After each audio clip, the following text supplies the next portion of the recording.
Stop abandoning yourself. Stop abandoning yourself to please other people. Yes, I'm talking to you, my people pleasers. This video came up for you because it's exactly what you need to hear right freaking now. So stop abandoning yourself. Self-abandonment is any repression of you to appease other people. I'm talking emotionally, mentally, physically, spiritually, energetically. Every single time that you say yes when you want to say no, and it drains a bit of your energy, that is you self-abandoning. That is you saying that my needs are not that important and I do not need to prioritize them. I need to make sure that this other person is happy, even if it's at the expense of myself and my own well-being. Isn't that so outlandish when you think about it like that? Like sometimes it kind of just seems like, oh, like it's not that big of a deal. But when you actually lay it out in layman's terms and it's like, wow, anytime that I repress my own wants and needs for the needs of other people, I'm abandoning myself. That's a big pill to swallow. I know. So I'm going to give you a minute. Okay. Hi, welcome to my page. I'm Coach Lakeisha and I am an emotional wellness coach for women who are ready to get back into the dating world and stop dating dusty dudes and actually enjoy the process and call in better, higher quality partners who actually like them. So we can do that by stop abandoning ourselves. So when we prioritize other people's needs over our own, ultimately what we're teaching them is that our needs don't matter. So if you find yourself in situations with partners who are selfish, who don't care about anniversaries, even though you've expressed that you do, who absolutely aren't interested in the same things that you were interested or even compromising, someone who was absolutely a red freaking flag, but some way, somehow, you still don't have the chutzpah, literally the guts to walk away from that relationship, this video is for you. You probably have a fear of abandonment, and I'm going to help you work through that. As someone who absolutely grew up with an absent father who was not there in the home, who also did not provide for me emotionally, physically, financially, and all of those things, I don't remember like being a little girl and getting like tons of hugs and kisses and things like that. I was not daddy's princess. So ultimately, I grew up with a fear of abandonment and rejection in those moments where I felt like my mother also did not prioritize me. So that two-parent home, I didn't have it, right? And my mother had to work. My mother also still had a life outside of me. So there were moments where I felt like my mother was pulling away to do something. And even though it wasn't a direct shot at me, it absolutely felt like abandonment. Right? So I became a people pleaser. I became a yes man so that I could keep the people in my life happy and keep myself around, right? I wanted to keep myself safe.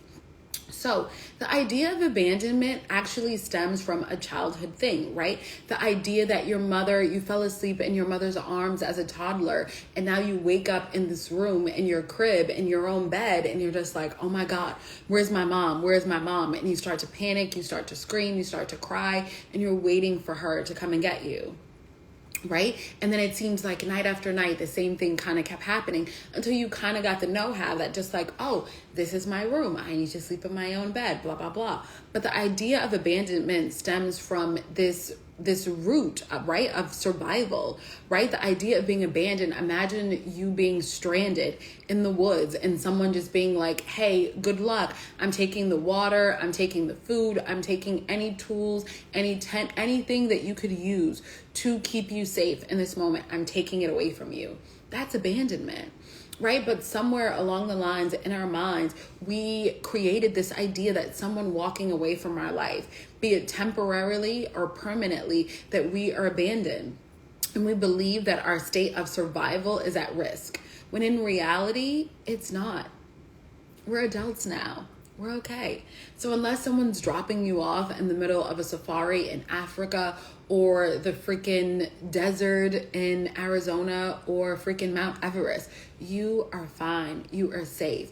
Although your fight or flight is going to absolutely kick in that moment where your partner rejects you or ghosts you or tells you that they don't want to be in this relationship anymore, it is absolutely going to hurt. And I'm not here to deny that. I'm not here to diminish the fact that it is painful to think that you had a future with someone and that future has just crumbled right before your eyes. But I'm here to let you know it's not abandonment. It may be rejection, absolutely, but you're not abandoned. You're okay. You're safe. Physically, you are safe. And even though your mind is trying to convince you of all of these things, the tool that I feel like helped me the absolute most in healing my abandonment is understanding that people walking out of my life does not mean that I'm going to wither away. It does not mean that I'm going to die. And that the pain that I feel is temporary. But my ultimate safety, the safety of this vessel that is here, is still intact. Isn't that crazy? And I feel like when you think about it in a different space, right? Like this, my best friend in elementary, you cannot tell me that we would not be best friends forever.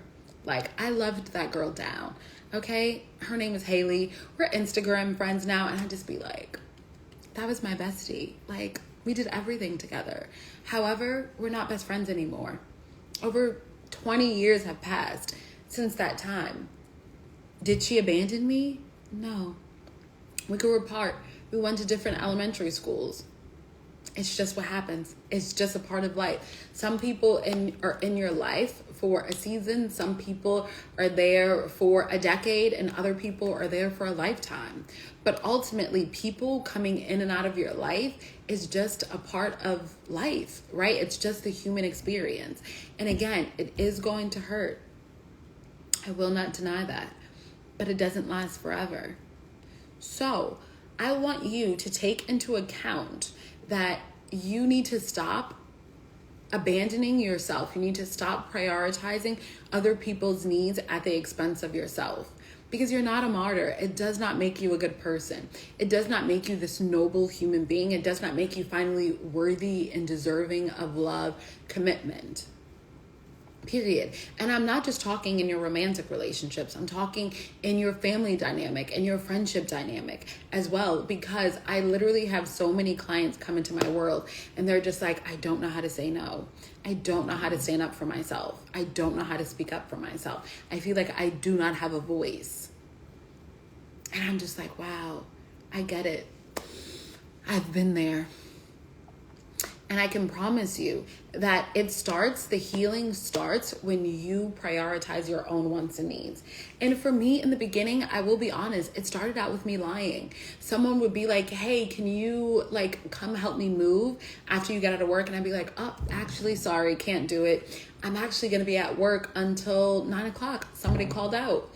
And it was like, even in that moment, even though I lied, I still felt better. I still felt happy that I prioritized myself. And then me being able to put that boundary in place and being like, okay, I can breathe.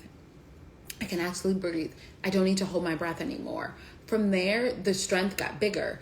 That eventually I got to the point where no was just a complete sentence, where I got to tell someone, no, I don't want to go. No, I can't do you that favor. No, and there's no rhyme or reason why. I just don't want to do it. Once I began to prioritize my own wants and needs, I was able to weed out the people who were using me, who were manipulating me and my desire to be liked and to keep them in my world. And I can promise you, as much as it hurt in that moment that those people walked away, I am absolutely 10 million times happier that they walked away because I didn't have the strength to. And now that I prioritize myself, I'm just like, what took you so long? What took you so long? So if I could save you some time, some energy, some stress from that cortisol level peaking right now, let me help you. Prioritize yourself. Figure out what the hell you need. Figure it out. I feel like so often we see our counterparts, right? We see our peers, we see our friends, we see our family, our partners, and we're just like, okay, I see you going through a rough time, or I see you just having a bad day. What do you need? What can I help you with? The same way that we are able to rush to the aid of other people and say, let me stop everything and cater to you, I want you to do the same thing for yourself. Cater to you. I remember the first time I did this exercise and I was just like, I just want to slow down. I just want to watch something on TV. And I don't want to have to think about what other people want to watch. I want to watch something really cheesy. And I watched The Cosby Show. And don't kick my ass for this, right? But like, The Cosby Show was absolutely my comfort place. As a child, it made me laugh. It made me feel so jovial, right? And in watching that show in my adulthood, you know, ignoring all the things that we know now. But in that moment, it made my inner child so happy. It made her so happy. And from there, it was just like the ice around my heart began to melt. The guard that I felt like I had around myself, the edge that I felt like I was constantly walking on, I was finally able to breathe.